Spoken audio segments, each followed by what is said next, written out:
बाबा साहब का जो मिशन है, उन्होंने उनके जीवन काल में 3 बार ऐसे अवसर आए थे कि वो चाहते तो व्यक्तिगत सुख सुविधाओं को जो है भोग सकते थे। एक बार उनको डायरेक्ट डिस्ट्रिक्ट जज बनने का मौका मिला।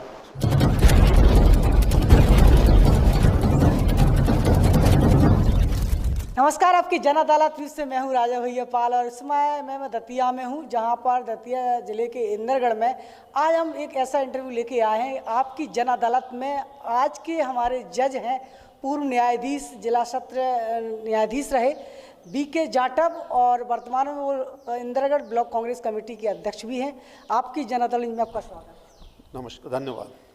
निश्चित रूप से आपकी जन अदालत के सभी दर्शक आज एक न्यायाधीश का इंटरव्यू देखते हुए जानना चाहेंगे किस तरीके से आपकी सेवा है। मेरा नाम बीके जाटव, मैं जिला एवं सत्र न्यायाधीश के पद से 2017 में सेवानिवृत्त होकर के इंदरगढ़ में निवास कर रहा हूं और यहां पर समाज सेवा का कार्य करते हुए मैंने 2018 में राजनीतिक पार्टी कांग्रेस की भी सदस्यता ग्रहण की। उस समय से मैं समाज सेवा के साथ साथ राजनीतिक कार्य कर रहा हूँ और वर्तमान में अभी इंदरगढ़ ब्लॉक कांग्रेस कमेटी का अध्यक्ष हूँ। बीके जाटव जी, आप एक लंबा कार्यकाल भी आपका रहा है सेवा में, देखा जाए किस तरीके से आपने जज किया था, क्या कुछ तजुर्बे उस समय के आप बताना चाहेंगे? मैं ये बताना चाहूँगा कि वर्ष 1982 में मैंने एक्साइज सब इंस्पेक्टर के पद पर रहते हुए सिविल जज की परीक्षा की तैयारी की और परीक्षा पास करके मैं 1983 अप्रैल से न्यायाधीश के पद पर कार्य किया और कार्य करते हुए मध्य प्रदेश के भिन्न भिन्न जिलों में काम किया, कई कैपेसिटी में काम किया और इसके बाद जिला एवं सत्र न्यायाधीश रायसेन के पद से रिटायर होकर के मुझे भिंड में फैमिली कोर्ट में पुनर्नियुक्ति दी गई। 2 वर्ष भिंड में भी मैंने काम किया, उसके बाद सेवानिवृत्त हुआ हूं और मुझे ये अनुभव है कि प्रशासनिक अधिकारी के पद पर रहते हुए मैंने अपनी काबिलियत के अनुसार जितना हो सकता था लोगों की सेवा की और निष्पक्ष और निर्भीक होकर न्याय देने का प्रयास करता रहा। आपको लगता है कि आज के परिवेश में लोगों के साथ न्याय हो रहा है सही मायने में? वर्तमान परिवेश में न्याय की भी स्थिति बहुत अच्छी नहीं रह गई है। इसके बावजूद भी हमारे देश के संविधान निर्माताओं ने जो व्यवस्था स्वीकार की है उसके अनुसार स्वतंत्र न्यायपालिका की व्यवस्था की गई है। इसके बावजूद भी अभी वर्तमान स्थिति ये है कि न्याय विलंबित हो रहा है। इस वजह से जो जस्टिस डिले जस्टिस डिनाइड का जो सिद्धांत है वो चरितार्थ हो रहा है। इसके लिए हमारी न्यायपालिका को ऐसा कार्य करना होगा कि लोगों को शीघ्र, सस्ता और सुलभ न्याय उपलब्ध हो सके। लोकसभा में देखा जाए जिस तरीके से आज भारतीय जनता पार्टी की सरकार है, मोदी सरकार में आपको लगता है कि आपका संविधान सुरक्षित है? वर्तमान परिदृश्य तो ये हो गया है कि भारत के संविधान को योजनाबद्ध तरीके से समय समय समाप्त किया जा रहा है और संविधान की जो संस्थाएं हैं उन संस्थाओं को कमज़ोर किया जा रहा है। इसका सबसे बड़ा उदाहरण ये है, 2018 में हमारे सर्वोच्च न्यायालय के 5 न्यायाधीशों ने सुप्रीम कोर्ट के बाहर आकर के जो प्रेस कॉन्फ्रेंस की थी, उस प्रेस कॉन्फ्रेंस की जो ब्रीफिंग है, यदि बुद्धिजीवी वर्ग उसको पढ़े और समझे तो उसी से पता लगता है कि हमारे देश का संविधान और प्रजातंत्र खतरे में है। तो बीके जाटव जी न्यायाधीश हमारे साथ, पूर्व न्यायाधीश हमारे साथ जुड़े हुए हैं। एक बड़ा इंटरव्यू और देश के हित में इंटरव्यू, जागरूक इंटरव्यू हम आपके बीच में करने जा रहे हैं। जाटव जी, किस तरीके से आप देखते हैं, आज रोजगार की तरफ बात करें तो अभी एक अग्निपथ योजना भी लागू हुई है, आपको लगता है देश के युवाओं के हित में है? ये देश जो अग्निपथ योजना जो आई है, हमारे देश के नौजवानों को अशिक्षित और बेरोजगार रखने की योजना है। इस योजना के माध्यम से न केवल पूरे नौजवान वर्ग को बल्कि देश के भविष्य को अंधकार में ले जाने वाली है। इससे गरीबी बढ़ेगी। कैसे कि जो लोग सेना की सेवा में जाएंगे 4 साल के लिए और 4 साल बाद उनको समाज में छोड़ दिया जाएगा तो वो आर्थिक रूप से कमज़ोर हो जाएंगे। जब देश के नागरिक आर्थिक रूप से और शैक्षणिक रूप से कमज़ोर हो जाएंगे तो उनको गुलाम बनाने के लिए प्रक्रिया आसान हो जाएगी। इसलिए ये योजना कतई अच्छी नहीं हो सकती है। सेना के मामले में कोई समझौता नहीं होना चाहिए था। बाबा साहब के लिए आपने काफ़ी संघर्ष किया है इंदरगढ़ में, किस तरीके देखते हैं आप?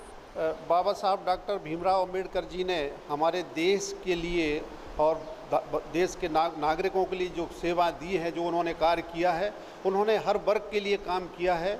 तो मैं बाबा साहब के मिशन से 1991 में जुड़ा हूँ। जब से बाबा साहब की जन्म शताब्दी मनाई गई थी, उस समय से मेरा हमेशा प्रयास रहता है कि लोगों के बीच में बाबा साहब की बात को पहुँचाई जाए, बाबा साहब के सिद्धांतों की जानकारी लोगों को दी जाए।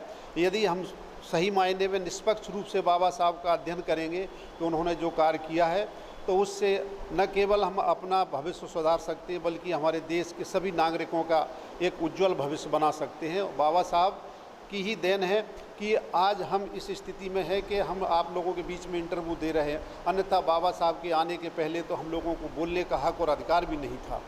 इसलिए मैं जब से सेवानिवृत्त हुआ हूँ, इंदरगढ़ में रह करके बाबा साहब के मिशन को आगे बढ़ाने का सतत प्रयास कर रहा हूँ और करता रहूँगा। बाबा साहब भीमराव अम्बेडकर साहब के जीवन से हमें क्या शिक्षा मिलती है, और उनकी कुछ ऐसी यादगार हमको आप यादें बता सकते हैं जिससे नए युवाओं को मोटिवेशन मिलता है? हाँ, बाबा साहब के जीवन चरित्र को पढ़ने से ये हमको जानकारी मिलती है कि मनुष्य जिस समाज में पैदा हुआ है, यदि उस समाज के लिए वो कुछ कर नहीं सकता है, नहीं कर रहा है, तो वो उसका जीवन निरर्थक जाएगा। हर कोई मनुष्य समाज में पैदा होता है। यदि जिस समाज में हम पैदा हुए, उस समाज की भलाई और तरक्की के लिए अगर हमने कोई कार्य नहीं किया, तो हमारा जीवन निरर्थक रहेगा। क्योंकि हमारी जो समाज में, जो भारत में जो सामाजिक संरचना है, यहाँ पर गैर बराबरी की व्यवस्था है। उस व्यवस्था को पोषण करने के लिए सतत प्रक्रियाएं चलती रहती हैं। इसलिए बाबा साहब का जो मिशन है, उन्होंने उनके जीवन काल में 3 बार ऐसे अवसर आए थे कि वो चाहते तो व्यक्तिगत सुख सुविधाओं को जो है भोग सकते थे। एक बार उनको डायरेक्ट डिस्ट्रिक्ट जज बनने का मौका मिला। गवर्नमेंट ने आज ऑफर दिया था बाबा साहब को कि आप जिला सत्र न्यायाधीश का पद स्वीकार करें, समाज सेवा छोड़ दें, लेकिन बाबा साहब ने उसको त्याग दिया। जब बाबा साहब लंदन से लौट के आए गोलमेज परिषद से, तो उनको डायरेक्ट महाराष्ट्र गवर्नमेंट ने हाई कोर्ट जज बनने का ऑफर दिया था, लेकिन बाबा साहब ने उस ऑफर को ठुकराया और ये कहा था कि मेरे जो करोड़ों शोषित भाई बहन हैं, जिनके हक और अधिकार को यहाँ की व्यवस्था ने छीन लिया है, मैं उनके हक और अधिकार की लड़ाई न्यायाधीश बनकर नहीं लड़ सकता हूँ। इसलिए उन्होंने राजनीति और समाज सेवा में पदार्पण किया था। तो हमारे युवाओं को ये सीख लेना चाहिए कि यदि हमको रोजगार नौकरी नहीं मिल रही है, क्योंकि सरकार ने अब ये व्यवस्था बना दी है कि रोजगार के सब संसाधन खत्म कर दिए गए, जो भी साधन है समाप्त हो रहे। ऐसी स्थिति में हमको अपनी उदर पूर्ति के साथ साथ समाज सेवा भी करना चाहिए। यदि हम समाज सेवा करेंगे तो हम एक बेहतर समाज का निर्माण कर सकेंगे। बिल्कुल, बेहतर समाज का निर्माण हम कर सकते हैं। बीके जाटव जी, आपने कांग्रेस पार्टी क्यों ज्वाइन की? जब मैं सेवानिवृत्त हुआ, उस समय भाजपा की सरकार यहाँ बन जाने की वजह से भाजपा ने जो बाबा साहब जो संविधान देके गए, उस संविधान को योजनाबद्ध तरीके से समाप्त किया जा रहा है। इसीलिए मैंने 2018 में सोच विचार करके कांग्रेस पार्टी ज्वाइन की, और उस कांग्रेस पार्टी ज्वाइन करने का उद्देश्य था कि पहले हमको देश के प्रजातंत्र की रक्षा करना है और संविधान को बचाना है। यदि हमारे देश में प्रजातंत्र और संविधान सुरक्षित रहेगा, तो हर किसी को अपने विचार के अनुसार चलने, राजनीतिक दल बनाने और चुनाव लड़ने, राजनीति करने का हक और अधिकार रहेगा। इसलिए वर्तमान समय में कांग्रेस पार्टी ही ऐसी पार्टी है कि जो इन सब चीज़ों को बचा सकती है। इसलिए मैंने कांग्रेस पार्टी को ज्वाइन किया है। बीके जाटव जी, आपको इस बात का भी नॉलेज होगा कि बाबा साहब भीमराव अम्बेडकर को क्या कांग्रेस गवर्नमेंट में पंडित जवाहरलाल नेहरू की उसमें गवर्नमेंट में उस समय उनको क्या कानून मंत्री बनाया गया था? हाँ, बाबा साहब जब देश की आज़ादी का आंदोलन चल रहा था 1942 में, क्रिप्स मिशन की जो योजना आई थी, उसके तहत जब नेहरू जी की सरकार बनाई गई, उसमें बाबा साहब को विधि मंत्री नेहरू जी ने बनाया था। बाबा साहब को ही नहीं, नेहरू जी ने जो है श्यामा प्रसाद मुखर्जी को भी मंत्रिमंडल में शामिल किया था, जबकि श्यामा प्रसाद मुखर्जी निश्चित रूप से नेहरू जी के और कांग्रेस के विरोधी थे। लेकिन उस समय उन्होंने देखा कि सबको मिलकर के देश का निर्माण करना है, इसलिए बाबा साहब को मंत्रिमंडल में लिया। और बाबा साहब के मंत्रिमंडल में आने से उन्होंने बहुत सारी विकास की योजनाएं इस देश को दी हैं, जिसमें चाहे भारतीय रिजर्व बैंक हो, बाबा साहब की देन है, और दामोदर घाटी परियोजना है, विकास की देन है बाबा साहब ने। और उस समय एक बहुत बड़ा काम किया था जो लोगों को बताया नहीं जाता, वो ये था कि सरदार पटेल जी का नाम आता है कि उन्होंने 700 रियासतों को एक किया, लेकिन उन 700 रियासतों को और भारत के संघ में शामिल करने की योजना बाबा साहब की वजह से ही पूर्ण हो सकी थी, क्योंकि विवाद फंसा हुआ था। तो बाबा साहब ने जो 700 रियासतें थी उनके लिए और भारत सरकार के गृह मंत्रालय के बीच जो उस समय लेटर लिखा गया था, वो शर्तें तय की थी, उसका रास्ता बाबा साहब ने बताया था कि किस तरह से रियासतों के बारे में निर्णय लिया जाएगा। फैमिली कोर्ट के भी जज रहे हैं भिंड में, तो आज के परिवेश में देखा जाए तो सबसे ज़्यादा झगड़े जो है पारिवारिक लेकर के कोर्ट में ज़रूर जा रहे हैं। भरण पोषण की बात करें, बहुत ज़्यादा इस प्रकार के मामले आ रहे हैं, तो इस प्रकार के मामलों को किस तरीके से अपन निपटा सकते हैं, क्या रहेगा? ये आजकल जो है समाज में जो प्रगति हुई है, सामाजिक प्रगति, शैक्षणिक प्रगति होने का परिणाम ये है कि जो शादी ब्याह होते हैं उसमें लोगों के ईगो टकराते हैं। पति पत्नी के बीच में जो ईगो का जो स्वाभिमान जो टकराता है, उसकी वजह से पारिवारिक विवाद होते हैं और वो विवाद कोर्ट तक पहुंचते हैं।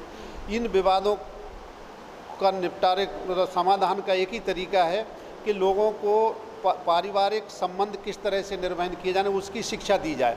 जब तक वो पारिवारिक रिश्तों को सुरक्षित रखने वाली शिक्षा नहीं दी जाएगी, तब तक ये विवाद बढ़ते रहेंगे। और इन विवादों को बढ़ाने में सबसे ज़्यादा महत्वपूर्ण योगदान होता है जो पति पत्नी के जो रिश्तेदार होते हैं, उनकी भूमिका बहुत महत्वपूर्ण होती है। जो पुराना रिश्तेदार होता है वो नए रिश्तेदार के संबंधों को बीच में ख़राब करने का प्रयास करते हैं और वो अपने लोगों के व्यवहार की वजह से ही मामले बढ़ते हैं। इन विवादों को निपटारे का तरीका सबसे अच्छा ये हो सकता है कि जो समझौता केंद्र प्रत्येक ज़िले में स्थापित किए गए हैं, उन समझौता केंद्र का, परिवार परामर्श केंद्रों का अधिक से अधिक सहयोग लिया जाए और उनके माध्यम से लोगों में सामाजिक शिक्षा दी जाए। जब सामाजिक शिक्षा और स्त्री और पुरुष के अधिकारों के बारे में अच्छे से नहीं बताया जाएगा तो इस तरह के विवाद बढ़ते रहेंगे। तो समूचे ग्वालियर चंबल संभाग में एक तरफा कांग्रेस की जीत हुई है, क्या कहना है? ये भाजपा की सरकार 2002 में आई, जब सबसे पहले हमारे प्रदेश में बहन उमा भारती जी मुख्यमंत्री बनी। उस समय प्रदेश की जनता ने भाजपा को यहाँ सरकार सौंपी थी। उसके बाद बाबूलाल गौर जी भी आए, उनके बाद आदरणीय शिवराज सिंह जी को भी मुख्यमंत्री बनाया गया और उनकी 15 साल की सरकार की व्यवस्था को देखने के बाद मध्य प्रदेश की जनता ने 2018 में कांग्रेस को सत्ता सौंपी थी। लेकिन भाजपा वाले जो कि संविधान को और प्रजातंत्र को ख़त्म करने पर तुले हैं, उन्होंने हमारी कांग्रेस पार्टी के ही कुछ राजनेताओं को सत्ता या धन का प्रलोभन दे करके उनको किसी भी तरीके से प्रभावित करके एक चुनी हुई सरकार को अपदस्थ कर दिया 15 महीने के बाद ही। इसके बावजूद भी आज भी मध्य प्रदेश की जनता ने ये मन बना रखा है कि जैसे ही अवसर आएगा वे भाजपा की इस छल बल से चुराई गई सरकार को हटा करके वर्तमान प्रदेश अध्यक्ष माननीय कमलनाथ जी के नेतृत्व में फिर से कांग्रेस की सरकार बनने जा रही है। ये प्रदेश की जनता ने मन बना रखा है, बस समय आने की देर है।